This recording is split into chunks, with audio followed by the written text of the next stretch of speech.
Es muy bonito el que Casa Real pues, haya pensado en determinadas personas para concedernos estos títulos y además tener la oportunidad de compartir precisamente estos títulos con gente tan sumamente importante, alguno como bien conocemos incluso de la tierra, que nos une todavía más, así que nada, muy feliz. Como lo veo es que los aragoneses tenemos muy grandes profesionales, tenemos personas ejemplares, a lo largo de nuestra historia.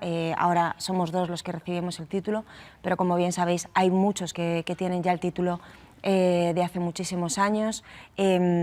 Bueno, lo que quiero pensar es que tenemos esa excelencia en Aragón y que pues, en este momento Casa Real ha decidido que 2 de los que estábamos en esa excelencia pues, éramos merecedores de estos títulos. Fue muy bonito, entiendo que es como se ha hecho siempre, pero lo que era muy bonito fue el respeto a nuestras propias decisiones. A cada uno de los que nos han concedido el título nos preguntaron qué título queríamos, cómo queríamos que fuera.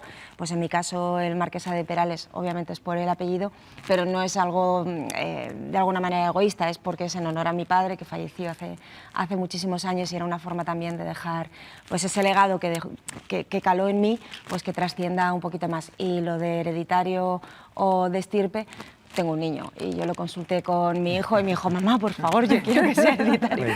Así que no había ninguna duda.